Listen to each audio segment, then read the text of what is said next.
நீதிமொழிகள் அதிகாரம் 23. நீ ஒரு அதிபதியோடே போஜனம் பண்ண உட்கார்ந்தால் உனக்கு முன்பாக இருக்கிறதை நன்றாய் கவனித்துப் பார். நீ போஜன பிரியனாயிருந்தால் உன் தொண்டையிலே கத்தியை வை. அவனுடைய ருசியுள்ள பதார்த்தங்களை இச்சியாதே, அவைகள் கள்ள போஜனமாமே. ஐஸ்வர்யவானாக வேண்டுமென்று பிரயாசப்படாதே, சுய புத்தியை சாராதே. இல்லாமற் போகும் பொருள் மேல் உன் கண்களை பறக்க விடுவானேன்? அது கழுகை போல சிறகுகளை தனக்கு உண்டு பண்ணி கொண்டு ஆகாய மார்க்கமாய் பறந்து போம். வன்கண்ணனுடைய ஆகாரத்தை புசியாதே, அவனுடைய ருசியுள்ள பதார்த்தங்களை இச்சியாதே. அவன் இருதயத்தின் நினைவு எப்படியோ அப்படியே அவன் இருக்கிறான். புசியும் பானம் பண்ணும் என்று அவன் உன்னோடே சொன்னாலும் அவன் இருதயம் உன்னோடே இராது. நீ புசித்த துணிக்கையை வாந்தி பண்ணி உன் இனிய சொற்களை இழந்து போவாய். மூடனுடைய செவிகள் கேட்க பேசாதே, அவன் உன் வார்த்தைகளின் ஞானத்தை அசட்டை பண்ணுவான். பூர்வ எல்லைக்குறியை மாற்றாதே, திக்கற்ற பிள்ளைகளுடைய நிலங்களை அபகரித்து கொள்ளாதே. அவர்களுடைய மீட்பர் வல்லவர், அவர் உன்னுடனே அவர்களுக்காக வழக்காடுவார். உன் இருதயத்தை புத்திமதிக்கும் உன் செவிகளை அறிவின் வார்த்தைகளுக்கும் சாய்ப்பாயாக. பிள்ளையை தண்டியாமல் விடாதே, அவனை பிரம்பினால் அடித்தால் அவன் சாகான். நீ பிரம்பினால் அவனை அடிக்கிறதினால் பாதாளத்துக்கு அவன் ஆத்துமாவை தப்புவிப்பாயே.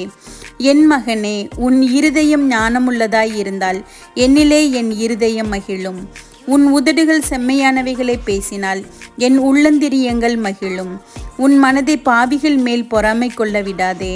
நீ நாடோறும் கர்த்தரை பற்றும் பயத்தோடிரு. நிச்சயமாகவே முடிவு உண்டு, உன் நம்பிக்கை வீண் போகாது.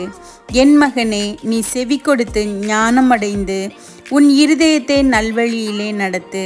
மதுபான பிரியரையும் மாம்ச பெருந்தீனிக்காரரையும் சேராதே. குடியனும் போஜன பிரியனும் தரித்திரராவார்கள். தூக்கம் கந்தைகளை உடுத்துவிக்கும். உன்னை பெற்ற தகப்பனுக்கு செவி கொடு. உன் தாய் வயது சென்றவளாகும் போது அவளை அசட்டை பண்ணாதே. சத்தியத்தை வாங்கு, அதை விற்காதே. அப்படியே ஞானத்தையும் உபதேசத்தையும் புத்தியையும் வாங்கு. நீதிமானுடைய தகப்பன் மிகவும் களி கூறுவான். ஞானமுள்ள பிள்ளையை பெற்றவன் அவனால் மகிழுவான். உன் தகப்பனும் உன் தாயும் சந்தோஷப்படுவார்கள். உன்னை பெற்றவள் மகிழுவாள். என் மகனே, உன் இருதயத்தை எனக்கு தா. உன் கண்கள் என் வழிகளை நோக்குவதாக. வேசி ஆழமான படுகுழி, பரஸ்திரீ இடுக்கமான கிணறு.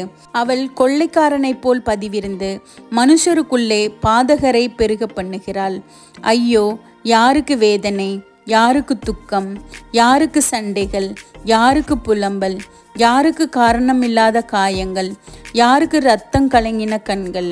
மதுபானம் இருக்கும் இடத்திலே தங்கி தரிப்பவர்களுக்கும் கலப்புள்ள சாராயத்தை நாடுகிறவர்களுக்கும் தானே.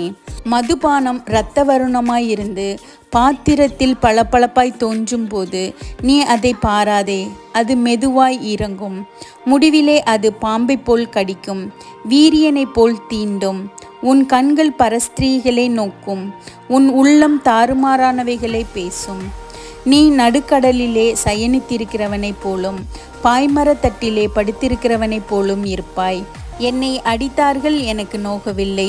என்னை அறைந்தார்கள், எனக்கு சுரணை இல்லை. நான் அதை பின்னும் தொடர்ந்து தேட எப்பொழுது விழிப்பேன் என்பாய்.